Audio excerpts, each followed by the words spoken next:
Welcome back, tubers. It's a couple days after Christmas, and we are continuing our remodel of this house I paid $1 for.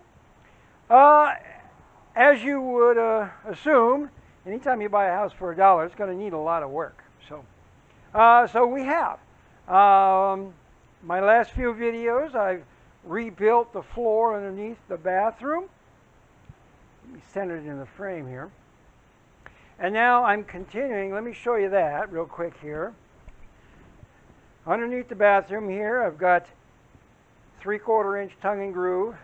I had to restructure all of the joists underneath the floor, and this beam that went across here. That's all brand new, and we got this all brought up. It was all jacked up, and you can see I got a 20-ton jack down there holding everything together right now.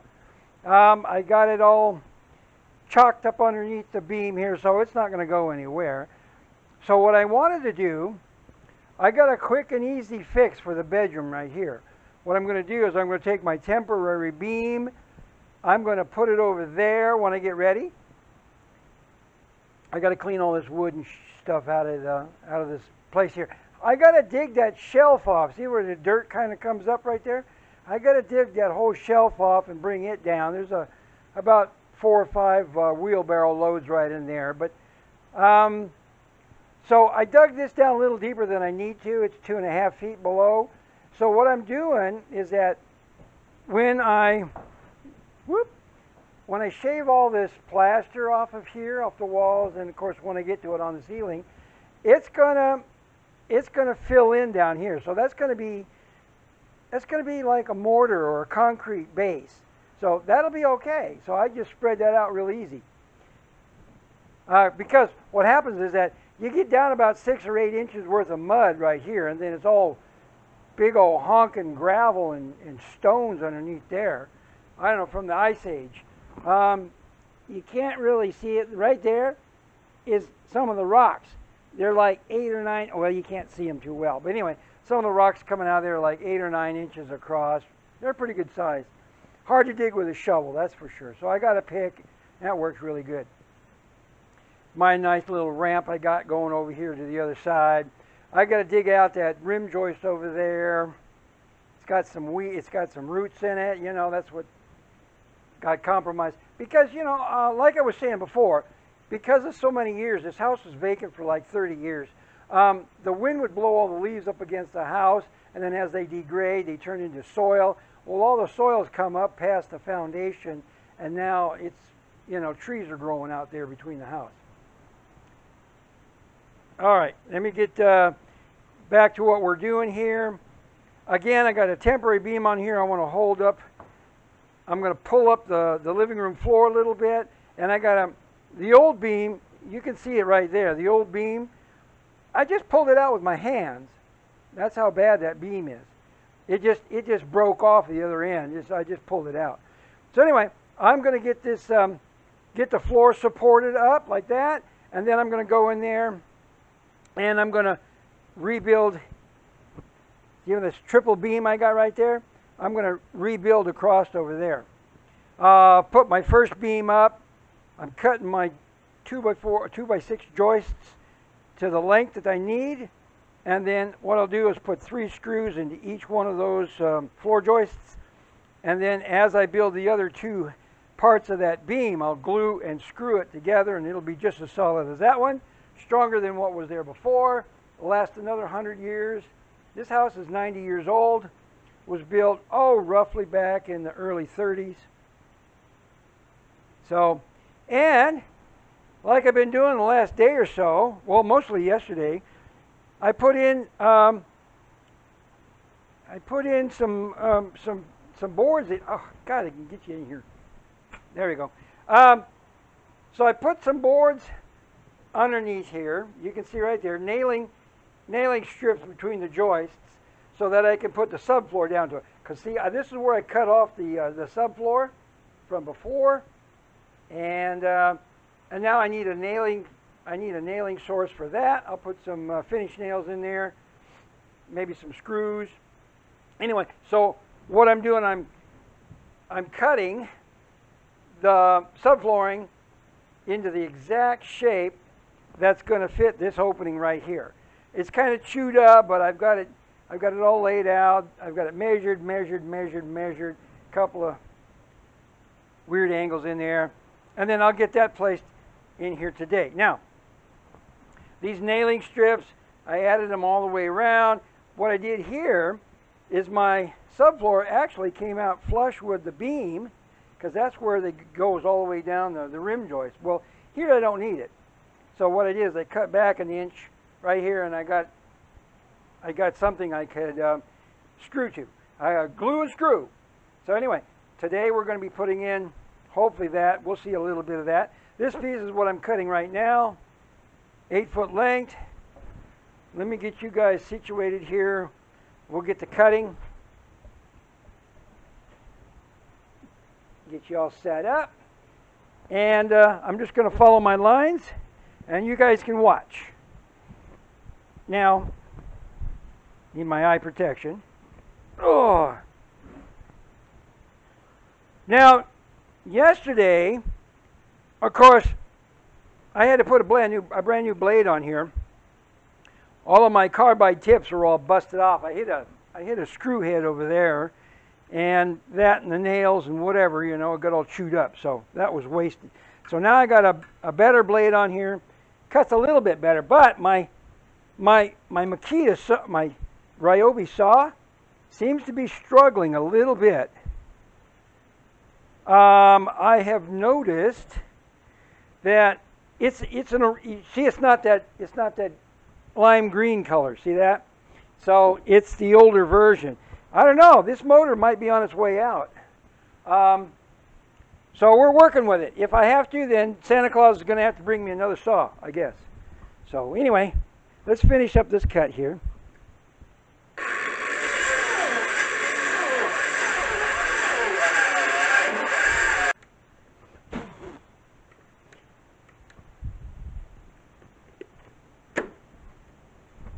Ah! I think maybe you can see that. Look at that. There's smoke coming out of there. See that? Ah! I hate that.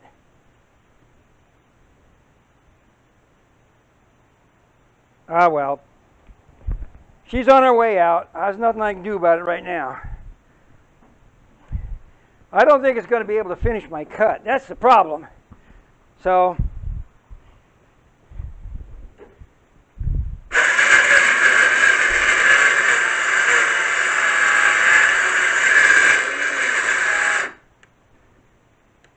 yeah, because she cuts all right. She's got no oomph, though. She's got no torque to get through the bite. So that's not going to work for today. Oh, well. There's nothing I can do about that. Except for go get another saw. Well, you know how it is. You find it on Amazon or eBay, and it takes a week or so to get it in the mail. It's Christmas holiday season. Packages are slow, so I might get one in January. I don't know. But anyway, that piece is getting ready to go down. Again, once I finish this part of the floor off, that'll go to right here, that second one there. And then what I can do is I can tap the wall back over just a smidge. Right now it's only off by an inch. You see over there we're against the wall. It's only off by an inch. Tap it back. The ceiling is just fine. I got it supported here by the house jacks. And then I could put my sole plate in for the wall here. I've got it laying over here. It's getting ready to go. And then I put, I wanted to show you this. This door frame right here with the little guys right there on top. Anyway, I pulled that when I got this wall out over here. What I did is I pulled the bottom of it loose. I knocked the sole plate off of it, and I pulled the bottom out like that, and then I took a crowbar and I went and pulled each one of those down, the little guys, and the whole thing came out in one big piece. So I don't have to reassemble this or anything. I just have to stand it up, and get her all tucked in there nice and neat, and then nail her in.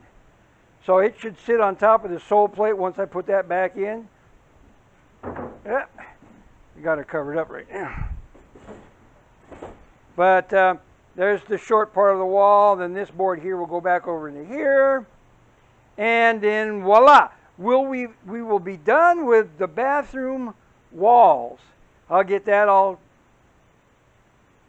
put back in and stuff. And the tub will be ready to go back in the corner over here. As I was saying earlier, you see how it goes back in about 2 feet right there? And then that'll be a nice little nook for the bathroom underneath the nice window there. So, again, that's going to take 3 men on a small boy to move that tub.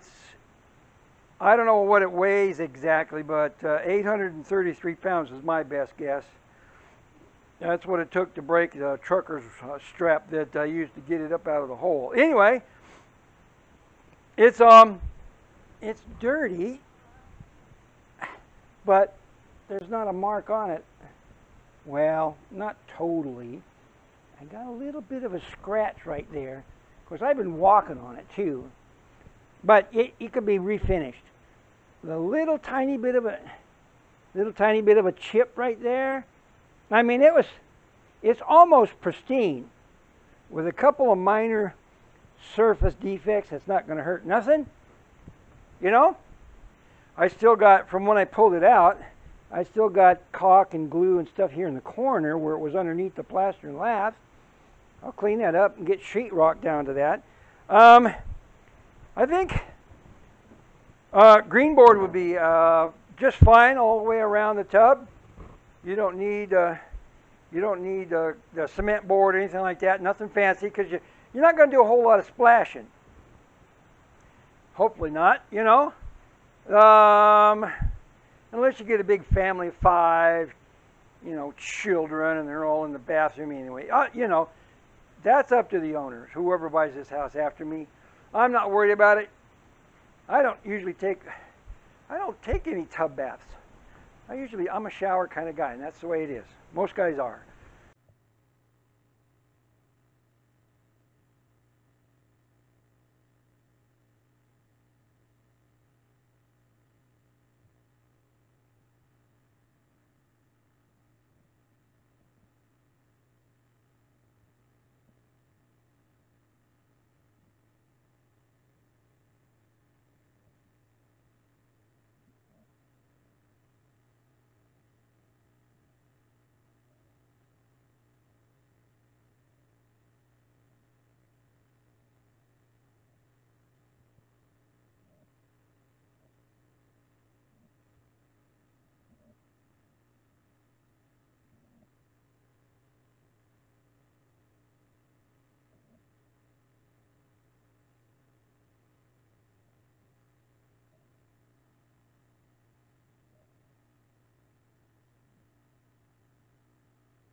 So we'll get this.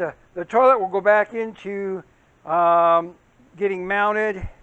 I got the new spigot here for the wall, and I got an how do you say that? Escutcheon plate. Anyway, covers up the wall where the pipe comes out. Anyway, and then I'm going to have a walk-in shower here, and of course with the walk-in shower, I'll take you guys back out here. I've got my glass wall. There's 2 pieces. There's a short piece and a long piece. I got that free of charge when I got the fireplace, and which was a bonus. So once I might only just use that short piece. It's like 3.5 feet long. So that'll go next to the toilet here. There'll be walk-in closet. So I'm going to get a Schluter-Curdy waterproofing system around there, and life will be grand. So we're getting there. There's my fireplace. Oh, it's getting a little bit warm in here now. What I'm going to do is I'm going to chuck a bunch more wood in there. So you guys just hang on while I do that.